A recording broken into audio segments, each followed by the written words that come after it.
नमस्कार प्रिय विद्यार्थियों, आज अपन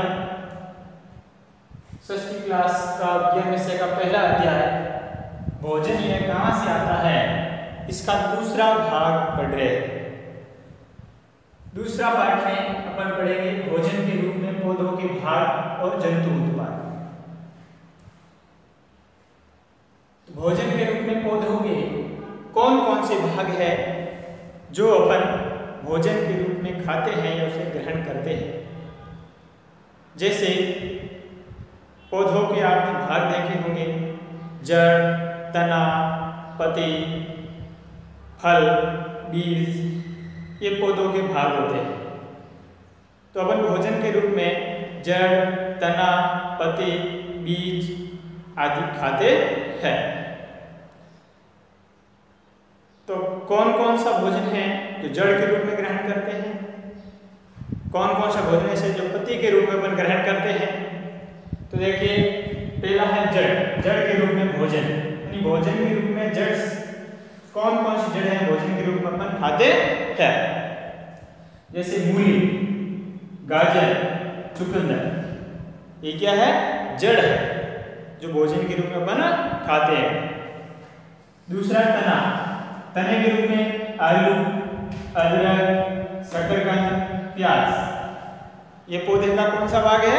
तना है जो अपन खाने में उपयोग में लेते हैं। तो पूछा जाए, इस प्रकार से प्रश्न बनता है कि आलू पौधे का कौन सा भाग है? आलू पौधे का कौन सा भाग है? तो अपन क्या बताएंगे? आलू पौधे का कौन सा भाग है? आलू पौधे का कौन सा भाग है? तो क्या बताएंगे? तना। तो आलू, अदरक, शकरकंद, प्याज, ये क्या है? पौधे का कौन सा भाग है? तना है। अगला पत्ती।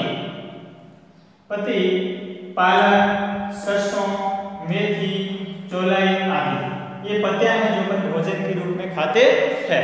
यानी पालक के पत्तियों की सब्जी बनाई जाती है और उसे भोजन के रूप में खाते हैं। इसी तरह सरसों, सरसों की पत्ती भोजन के रूप में खाते हैं, इससे सब्जी बनाई जाती है। मेथी की पत्तियों से सब्जी बनाई जाती है। चौलाई आता है, इसकी पत्तियों से सब्जी बनाई जाती है।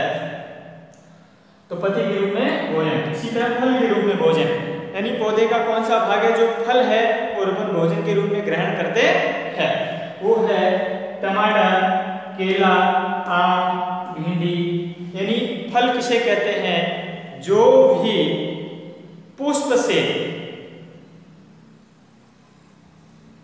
जिस खाद्य पदार्थ का निर्माण का जो खाने के लिए उपयोग करते हैं उसे बोलते हैं फल।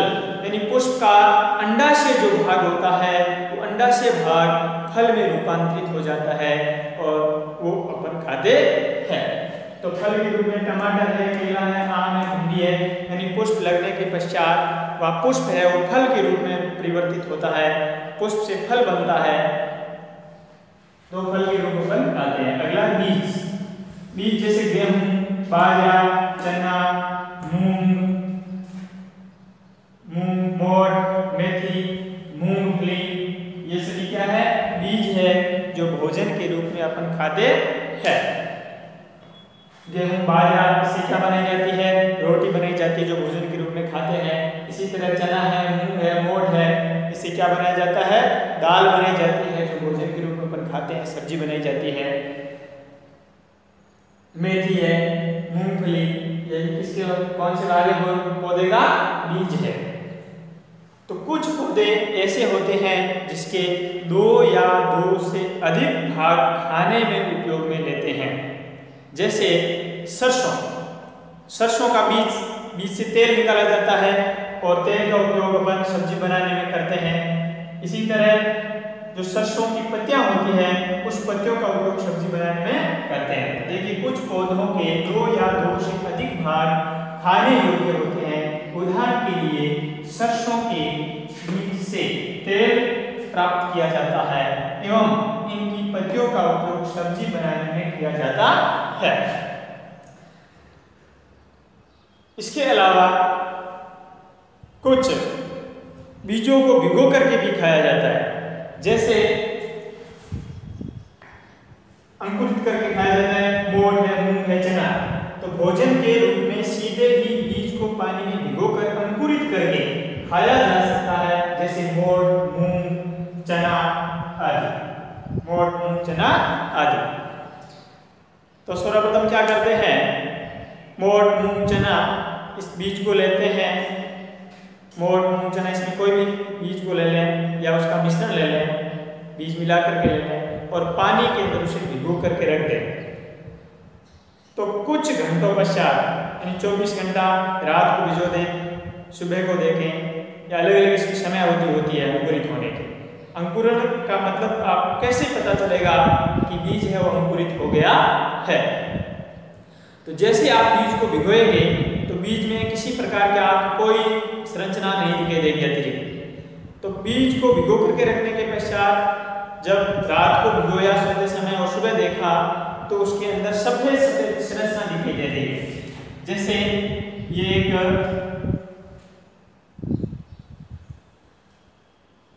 चने का बीज है। किसका बीज है? चने का बीज है। चने का बीज है और जैसे इसको भिगो करके रखेंगे तो यहाँ से एक सफेद सी संरचना निकलेगी। इस प्रकार से ये सफेद सी संरचना निकलेगी। ये जो संरचना दिखाई दे रही है, इस प्रकार सफेद संरचना दिखाई देगी, तो उसे इसका मतलब ये हुआ कि बीज क्या हो गया? अंकुरित हो गया है। बीज क्या हो गया है? अंकुरित हो गया है। यानी जब बीज को अपन बोते हैं तो यही क्रिया होती है, बीज अंकुरित होता है जिसके दौरान जड़ का निर्माण होता है, उसके पश्चात तना का निर्माण होता है, यानी मूलांकुर और प्रांकुर का निर्माण होता है। तो इस प्रकार से मोठ, मूंग, चना जो दाल होती है इसको भिगो करके खाया जाता है, जो शरीर के लिए लाभदायक होता है। अगला पार्ट है जंतु उत्पाद, यानी कौन कौन सा जंतु उत्पाद अपन भोजन के रूप में उपयोग में लेते हैं। तो पहला है दूध, दूसरा शहद, तीसरा अंडा और चौथा मांस। तो दूध, शहद, अंडा, मांस ये कहाँ से प्राप्त होते हैं? जंतुओं से प्राप्त होते हैं। दूध किससे प्राप्त होते हैं? गाय है, भैंस है, बकरी है, इससे क्या प्राप्त होता है? दूध प्राप्त होता है। शहद किससे प्राप्त होता है? मधुमक्खी से शहद प्राप्त होता है। अंडे किससे प्राप्त होते हैं? मुर्गी से प्राप्त होते हैं। मांस किससे प्राप्त होते हैं? मछली है, मुर्गी है, से मांस प्राप्त होता है। तो देखिए दूध, शहद, अंडे, मांस ये भोजन के रूप में जंतु उत्पाद है। दूध है गाय, भैंस, बकरी से प्राप्त होता है। शहद मधुमक्खी से प्राप्त होता है, यानी मधुमक्खी क्या करती है? फूलों के रसों को चूस करके ले आती है। फूलों के रसों को क्या कहते हैं? मकरंद कहते हैं। क्या कहते हैं? मकरंद। तो फूलों के रसों को क्या कहते हैं? मकरंद। फूलों के रसों को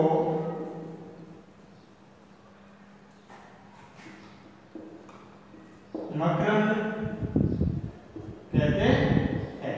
सीधे फूलों के रस को मकरंद नहीं, यानी मधुमक्खी फूलों के रस को चूस करके ले आती है। उन फूलों के रसों को क्या कहते हैं? मकरंद कहते हैं। क्या कहते हैं? मकरंद कहते हैं। इन फूलों के रसों को ये क्या करता है? मधुमक्खी फूलों के रसों को छत्तों के अंदर ला करके भर देते हैं। किसके अंदर ला करके भर देते हैं? छत्तों के अंदर ला करके भर देते हैं। तो इस प्रकार से मधुमक्खी है और शहद प्राप्त होती है मधुमक्खी से। अंडे मुर्गी से प्राप्त होता है। मांस मुर्गी और मछली से प्राप्त होता है। अगला है दूध। दूध से कौन कौन से उत्पाद प्राप्त करते हैं? तो दूध से प्राप्त होने वाले उत्पाद। किससे प्राप्त होने वाले उत्पाद? दूध से प्राप्त होने वाले उत्पाद, यानी दूध से अपन क्या क्या उत्पाद प्राप्त कर सकते हैं, क्या क्या नई चीजें बन सकती है, नई पदार्थ प्राप्त होते हैं। तो दूध से क्या बनाया जा सकता है? दही बनाया जा सकता है और मक्खन प्राप्त किया जा सकता है, घी प्राप्त किया जा सकता है। मक्खन के बाद में दही से क्या करेंगे? घुलना करेंगे। घुलना करने पर क्या प्राप्त होता है? मक्खन और घी प्राप्त होता है। मक्खन से छाछ प्राप्त होता है और दूध से और क्या प्राप्त होता है? पनीर प्राप्त होता है, यानी पनीर बनाए जाते हैं। तो दूध से प्राप्त होने वाले उत्पाद कौन कौन से हो गए? दही, मक्खन, घी, छाछ और पनीर। ये किससे प्राप्त होने वाले उत्पाद है? दूध से प्राप्त होने वाले उत्पाद है। और दूध किससे प्राप्त होता है? गाय, भैंस, बकरी आदि से प्राप्त होता है। अगला है भोजन खाने के आधार पर जंतुओं को 3 भागों में बांटा गया है, यानी सभी जंतु है भोजन खाते हैं। भोजन के बगैर जीवन संभव नहीं है। ऊर्जा के लिए किसकी आवश्यकता होती है? भोजन की आवश्यकता होती है। जो भी अपन कार्य कर पाते हैं, भूखे अपन कार्य नहीं कर सकते है। तो कार्य करने के लिए भोजन की आवश्यकता होती है। भोजन की क्यों आवश्यकता होती है? क्योंकि भोजन अपन करेंगे तो अपने शरीर के अंदर क्या प्राप्त होगी? ऊर्जा प्राप्त होगी। तो भोजन जो करते हैं, भोजन ग्रहण करते हैं, यानी पेड़ पौधों से करते हैं या जंतु से करते हैं या पेड़ पौधों या जंतु दोनों से करते हैं, उसके आधार पर जंतुओं को 3 भागों में बांटा गया है। कितने भागों में बांटा गया है? 3 भागों में बांटा गया है। तो भोजन खाने के आधार पर जंतुओं को 3 भागों में बांटा गया है। शाकाहारी, पहला है शाकाहारी, दूसरा है मांसाहारी और तीसरा है सर्वाहारी। तो शाकाहारी, शाकाहारी किसे कहते हैं? शाकाहारी या शब्द है शाक धन आहार, शाक धन आहारी, शाकाहारी शाक धन आहार। तो शाक का अर्थ होता है पेड़ पौधों से प्राप्त होने वाले पत्तियां हैं, फूल है, फल है, बीज है, ये सभी शाक के अंतर्गत आते हैं। तो वह जंतु जो भोजन के रूप में शाक खाते हैं, शाक को ग्रहण करते हैं, उसे क्या कहते हैं? शाकाहारी। तो अगर कह सकते हैं कि वह जंतु जो भोजन के रूप में पेड़ पौधों यानी शाक को खाते हैं, उन्हें शाकाहारी जंतु कहते हैं। उदाहरण के लिए हिरण, खरगोश, गाय, बकरी, भैंस, ये शाकाहारी जंतु है जो सिर्फ और सिर्फ क्या खाते हैं? पेड़ पौधों को खाते हैं। अगला है मांसाहारी। मांसाहारी जंतु यानी वह जंतु जो भोजन के रूप में क्या खाता है? भोजन के रूप में मांस खाता है, यानी जंतुओं को मार करके खाता है, जंतुओं का भक्षण करता है।